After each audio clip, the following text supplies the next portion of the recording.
Part 1, The Day Panurge No Longer Makes People Laugh. The invention of humor.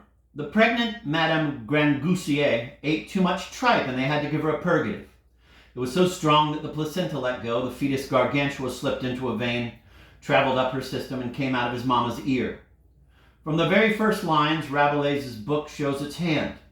The very story being told here is not serious. That is, there are no statements of truths here, scientific or mythic. No promise to describe things as they are in reality. Rabelais's time was fortunate. The novel as Butterfly is taking flight, carrying the shreds of the chrysalis on its back. With his giant form, Pantagruel still belongs to the past of fantastic tales, while Panurge comes from the yet unknown future of the novel.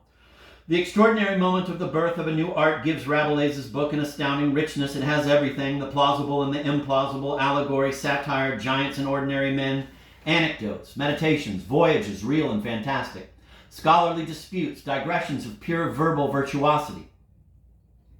Today's novelist, with his legacy from the 19th century, feels an envious nostalgia for the superbly heterogeneous universe of those earliest novelists and for the delightful liberty with which they dwelt in it.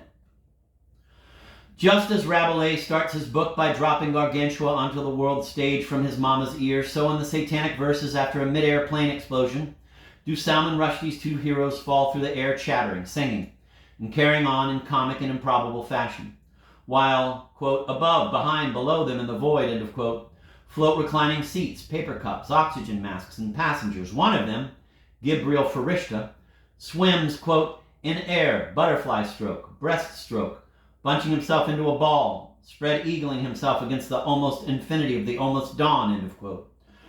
And the other, Saladin Chamcha, like, quote, a fastidious shadow falling headfirst in a gray suit with all the jacket buttons done up, arms by his sides, end of quote, a bowler hat on his head. The novel opens with that scene, for like Rabelais, Rushdie knows that the contract between the novelist and the reader must be established from the outset. It must be clear. The story being told here is not serious, even though it is about the most dreadful things. The marriage of the not serious and the dreadful. Witness this scene from Rabelais's fourth book. On the open sea, Pantagruel's boat meets a ship full of sheep merchants. One of them, seeing Panurge with no codpiece and with his eyeglasses fastened to his hat, takes the liberty of talking big and calls him a cuckold. Panurge is quick to retaliate. He buys a sheep from the fellow and throws it into the sea. It being their nature to follow the leader, all the other sheep start jumping into the water. In a panic, the merchants grab hold of the sheep's fleece and horns and are dragged into the sea themselves. Panurge picks up an oar not to save them, but to keep them from climbing back onto the ship. Eloquently, he exhorts them, describing the miseries of this world and the benefits and delights of the next, declaring that the dead are more fortunate than the living. Even so, should they by some chance prefer to go on living among humans, he wishes them a meeting with some whale like Jonah. The mass drowning accomplished, the good Frere Jean congratulates Panurge, only reproaching him for having paid the merchant beforehand and thus thrown away money. Says Panurge, by God, I got a good 50,000 francs worth of fun for it. The scene is unreal, impossible. Does it at least have a moral? Is Rabelais denouncing the stinginess of the merchants whose punishment should please us? Or does he mean to make us indignant at Panurge's cruelty? Or, as a good anti-clerical, is he mocking the stupidity of the religious cliches Panurge recites? Guess. Every answer is a booby trap. Says Octavio Paz, quote, there is no humor in Homer or Virgil. Ariosto seems to foreshadow it, but not until Cervantes does humor take shape. Humor, he goes on, is the great invention of the modern spirit.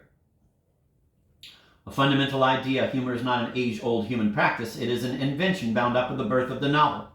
Thus, humor is not laughter, not mockery, not satire, but a particular species of the comic, which, Paz says, and this is the key to understanding humor's essence, renders ambiguous everything it touches. People who cannot take pleasure from the spectacle of Panurge letting the sheep merchants drown while he sings them the praises of the hereafter will never understand a thing about the art of the novel.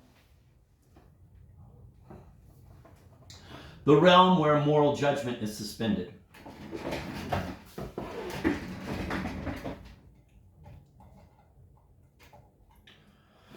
If I were asked the most common cause of misunderstanding between my readers and me, I would not hesitate. Humor. I had only recently come to France, and I was anything but blasé when a famous professor of medicine asked to meet me because he admired The Farewell Party. I was most flattered.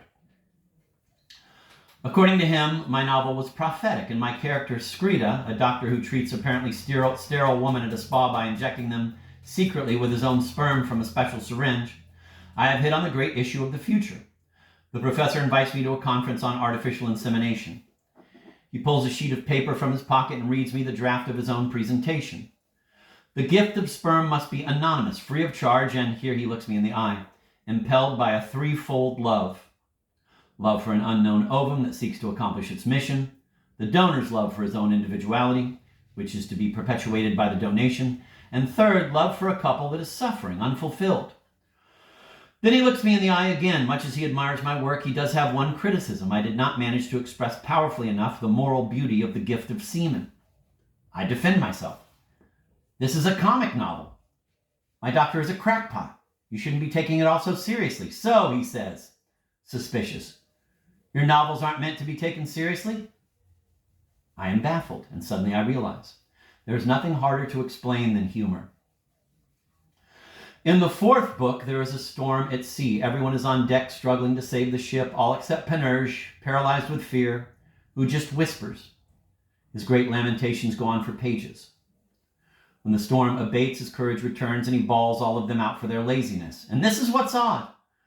Not only does this coward, this liar, this faker provoke no indignation, but it is at the peak of his braggadocio that we love him most. These are the passages wherein Rabelais's book becomes fully and radically a novel. That is, a realm where moral judgment is suspended. Suspending moral judgment is not the immorality of the novel, it is its morality. The morality that stands against the ineradicable human habit of judging instantly, ceaselessly, in everyone, of judging before and in the absence of understanding.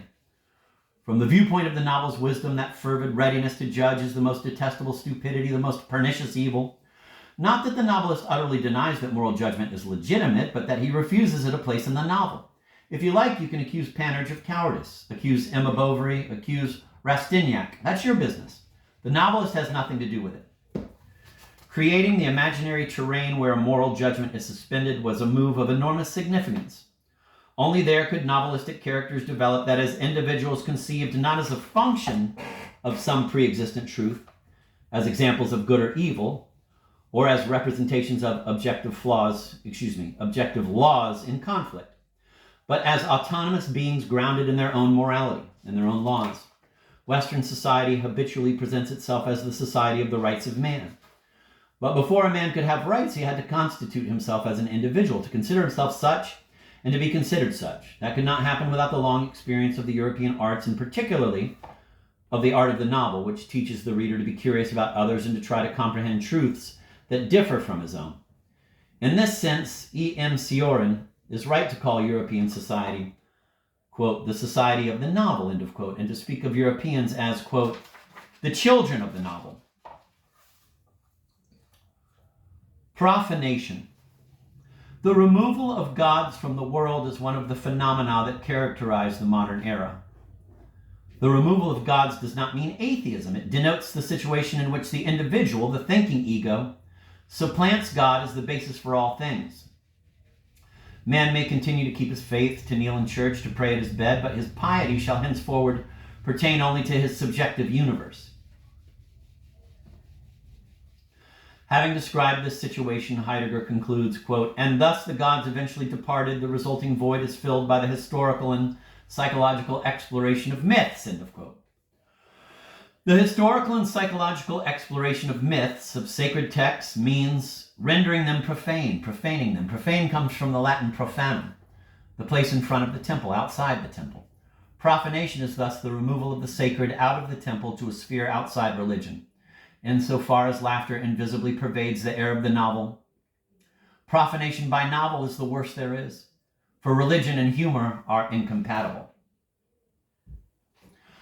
Thomas Mann's tetralogy, Joseph and His Brothers, written between 1926 and 1942, is an excellent historical and psychological exploration of sacred texts, which, recounted in man's smiling and sublimely tedious tone, instantly cease to be sacred. God, who in the Bible exists for all eternity, becomes in man's work a human creation, the invention of Abraham, who brought him out of the polytheistic chaos, as a deity who is at first superior, then unique, recognizing to whom he owes his existence. God cries, "It's unbelievable how well that dust dumpling knows me. I'm starting to make a name through him. Truly, I'm going to anoint him." But above all, man emphasizes that his novel is a humorous work, the Holy Scriptures making us laugh. As in the story of Joseph and Potiphar's wife, crazy with love, the woman bites her tongue and then pronounces her seductive lines lisping like a baby. "Sleep with me, sleep with me." While the chaste Joseph, day after day for 3 years, explains patiently to the lisper that they are forbidden to make love.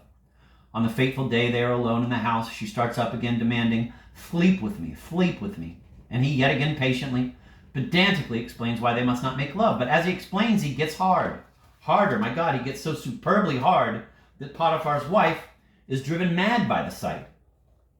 She rips his garment off him, and when Joseph runs away, still with his erection, she, demented, desperate, enraged, howls and shouts for help, accusing Joseph of rape.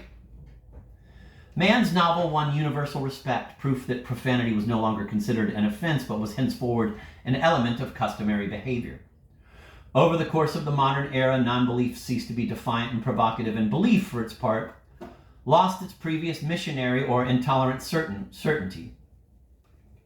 The shock of Stalinism played the decisive role in this evolution. In its effort to erase Christian memory altogether, it made brutally clear that all of us, believers and non-believers, blasphemers and worshippers, belong to the same culture, rooted in the Christian past, without which we would be mere shadows without substance, debaters without a vocabulary, spiritually stateless.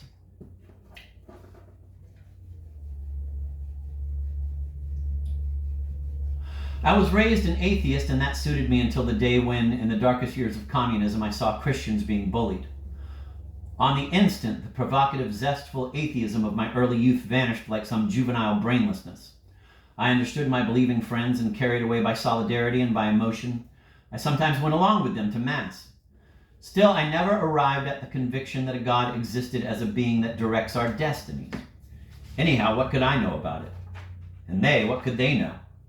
Were they sure they were sure? I was sitting in church with the strange and happy sensation that my non-belief and their belief were oddly close.